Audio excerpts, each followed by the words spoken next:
This video is brought to you today by my new book, How I Made $1,000,000 Teaching Yoga. Grab your copy today at yogabusinessbook.com. Five romantic ideas. Five romantic ideas people have about teaching yoga.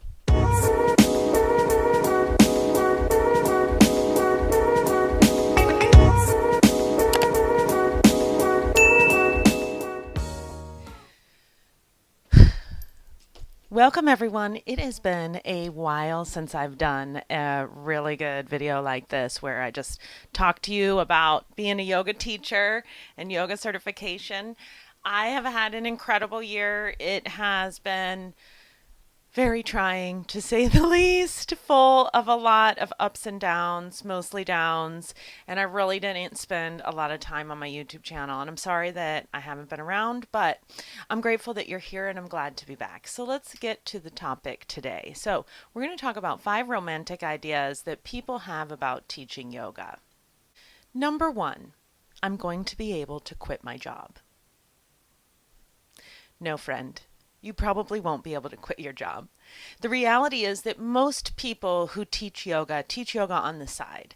They're teaching it as a supplemental to their main income, or they're teaching because they have a partner who does most of the supporting and pays most of the bills. Most people will not make a sufficient living from teaching yoga. You're going to have to really branch out in order to make yoga your full-time income. That requires a lot of creativity and a lot of experience. Just like anything in life, there is no quick fix. And I know that we think in this internet age that we can just do things really quickly, and we see people creating apps or coming up with ideas or, creating new social networks and becoming rich overnight or having a product that goes viral. That is still a statistical outlier. It's not something that happens to most people. It does require work to become good at something. You're not going to graduate yoga teacher training and be such an incredible teacher that so many people are going to come to you and want you to teach them yoga and just hand over a bunch of their money. That's just not the reality of how it works. So when you're going into it, know that you're changing your careers. And not only is it not a steady paycheck, but you're going to have to be an independent contractor who comes up with all your own ideas of how to generate income. And it's going to be like this, right? Because it's really pure entrepreneurship. And people think that it's all spiritual and that, spirit, God, universe connected is going to help them blow up and be this amazing, well-respected yoga teacher with billions of followers on Instagram. Even Kino McGregor didn't start with 1 million followers. She had to work her way up, and it took years. I've known Kino for 16 years, and she didn't used to be that famous. So everybody has to start somewhere. And know that you're not going to be able to just graduate teacher training and immediately become rich and famous and making all your money. You're going to have to supplement your income. And for me, it was about 4 years. Number 2, I actually just heard this the other day. The yoga market is not that competitive. Oh, friend. The yoga teacher market is the most competitive. I saw this article that said that one of the top 10 best paid jobs was being a yoga teacher. And I was like, who? Who? Who? Who? Who? Like, even the best paid yoga teachers aren't making that much money. Most people are going to make less than $100 a week, and if you can live on that, where are you living? I want to come live with you. But the yoga market is incredibly competitive. There are so many people that want to teach yoga. There are so many people that are getting certified to teach yoga that are going out there and teaching. There's also a lot of places for everybody to teach. So don't feel like, oh, I shouldn't get certified to teach yoga because it's competitive. Everything's competitive now. Everything you want to do is competitive. You are special and amazing. And I have certified well over 1,000 people to teach yoga. I've worked with thousands of people to become better yoga teachers. And I'll tell you that some of them come out and they still need a lot of work. And some of them come out and they're incredible, like straight away. and they just have to learn other skills. So everybody's got something that they have to learn, like be it the business skills, or be it the niche idea, or be it actual technical things with how to teach yoga, but they're great on the business side. Everybody's got something, just like bodies are different, just like, my arm twists so far, and you might be able to get your thumb to go further. Everybody's body is totally different, and just like everybody's learning curve is totally different when it comes to being a yoga teacher. So don't feel like, oh, this is competitive, so I can't do it. Well, you know what? Being a bank teller is competitive, and as I understand, that's a pretty good job. So everything is competitive. Follow your dreams, but know that it's don't become a yoga teacher because you think it's going to be not a competitive market. It's stupid competitive. Number 3, teaching yoga means I have to be really good at yoga. No, no, I'm going to just tell you straight away, like, having worked with so many people, most people that are really good at yoga asana, the physical practice, are not good teachers. They are two different skill sets. People who know how to do are different than people who know how to teach. It is not my responsibility to be able to get into Marichasana. Like, I don't need to be able to do that. I need to be able to teach it to my students.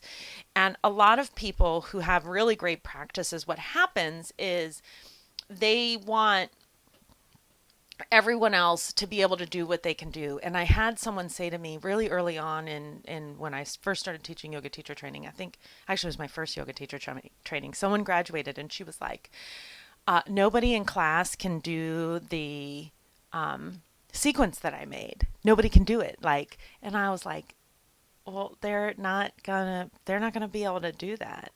The reality is that even if you like aren't really great at yoga, because I've had people take yoga teacher training after they only had been in doing yoga for like a month. Once you start get into yoga teacher training, you start to get skill sets. You start to learn new things. You start to learn things about alignment. You start to learn things about awareness of the body. And most people don't know that. For years, I did Surya Namaskar A and never understood that it was a specific sequence. I didn't really know that until I took yoga teacher training. And you'd think like that's just intuitive. You should know that, but it's not for most people. Most people don't know that. And it's true of anything. Like think of what it is that you do right now. Like if you wait tables, oh my gosh, if you wait tables, there are so many people that do not know that tipping is how you make your money. I was waiting tables in Texas for $2 an hour and people would not tip. And I would just want to cry because I'm working for $2 an hour. And, we can have this whole argument about how the tipping, it shouldn't be set up that way and employers should pay for people and we give them a living wage. But that's not how it's set up. At the end of the day, that is not how it's set up. Like people have to, um, people have to tip in order for you to make money. So the thing is, once you start getting training on how to be a good waitress, or once you start getting training on how to teach yoga, you're going to know a lot more than your students just right away, just because you've got that learning. You're going to learn about the Yoga Sutras. You might learn about the Bhagavad Gita. You might, learn about Iyengar and the difference between Iyengar and Ashtanga. Like you're going to learn all these new things. So when you get out, you're automatically going to know more than your students for the most part, like 99.9% of the time. So don't feel like you have to be really great at yoga because you already are. You wouldn't have been called to be a yoga teacher. Like I truly believe that, and I've seen that. Never is a really long time. I saw one student out of thousands of people that I worked with. I had one student by the time they graduated could not tell me what Virabhadrasana 1 was. And at that point, I decided to start making a quiz at the end that you had to submit to tell me that you knew that. Like a long test. But that was one person. Come on, you guys. Everybody knows the basics. Everybody, when you graduate at the end, if you've gone with a reputable teacher training, you know more than your students 99% of the time. So don't feel intimidated by that, and just know that there's actually a much harder learning curve for people who are really good at yoga, like it's harder for them because they can't understand why it's hard for their students. And if you were born with natural flexibility, like a lot of people were, and a bunch of Instagram people with their contortionism, they were they were born with a lot of flexibility, and they do not understand what it's like to not be able to touch their toes. As a marathoner, I do understand. And so you probably, if you aren't great at doing the asana, if it's not your natural born flexibility or you're not doing the Instagram contortion, you probably can understand and empathize with your students better, and that will make you a better teacher. Number 4, the harsh truth. Yoga clients are always nice. No, they're not. They're not. In fact, a lot of them are not nice, and they're not nice so much so that for me, I no longer wanted to own a yoga studio anymore. It was just so difficult dealing with troubled people. And I'm not saying that there weren't more nice people. There really were. There were more wonderful human beings that I met teaching yoga at my studio than I ever encountered the people who were suffering.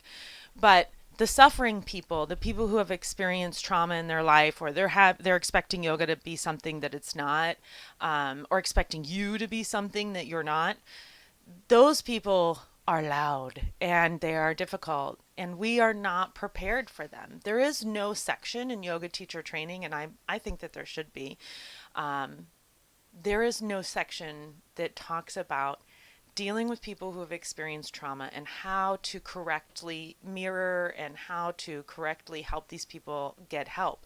And there's a lot of people who are teaching yoga who think that they can help people and that people shouldn't go to counseling. And I think that's incredibly dangerous. I do not like that.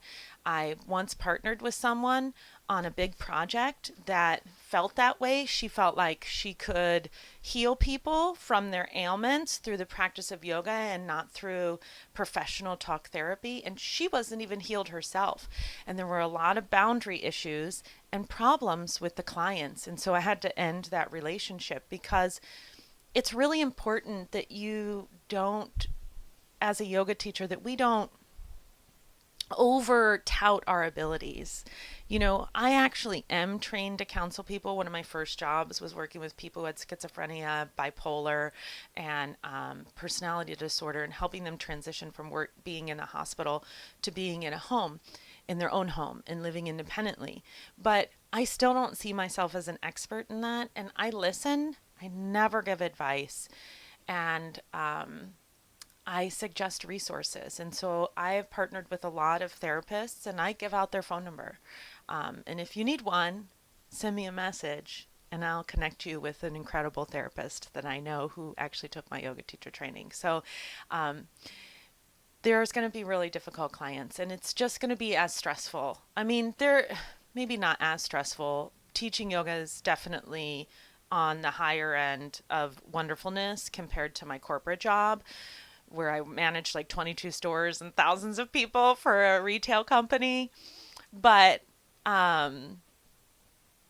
it's still hard. Like, don't think that you're going to teach yoga and you're not going to have any days where you go home and a client has yelled at you for 45 minutes. That definitely happened to me more than once, more than I would like it to happen. And, you know, I've received a lot of apologies years later, but honestly, like, it was so hard to go through all that I wasn't prepared for it. So I hope that by hearing this, you are prepared, that there are going to be people that are angry. And it's okay. It's not your fault. They're suffering, that they've gone through trauma like every one of us. And they need empathy and understanding, because that's what we needed when we went through trauma. And that's probably why you're called to teach yoga. And if you get more challenging students, it's probably because you had challenges. And that's how it shows up for us as human beings. So don't feel bad. It's okay.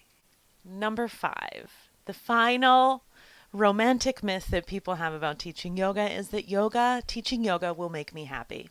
It will not make you happy, friend. If you are not happy, you're not going to get there by anything that you do. You're not going to get there by changing your location. You're not going to get there by living in a different situation. You're not going to get there by having a different lover, having different friends, getting a different job.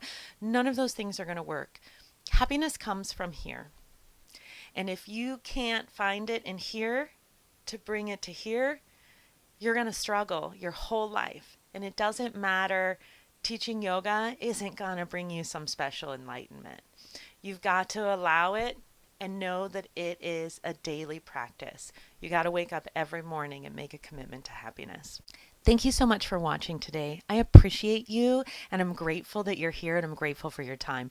I hope that what I've offered you today is helpful. And if it is, I'd like to ask you to do me a huge favor. Number one, go down below and make a comment or like this video or share it with a friend. Really, that is the best way. You don't have to give me any money, just share. And so that other people are into it and they're learning about yoga and yoga teaching and how to get certified and just how to live an overall better life. Also, I do have a free group that I run that helps people who want to become yoga teachers or people who already are yoga teachers. And it's the Yogis in a Circle. You'll see the link below in the description. Please join that group. I would love to support you and get knowledge from you and share knowledge with you and just be part of a bigger collective that really supports each other. Thank you again for watching, and I will see you in the next video.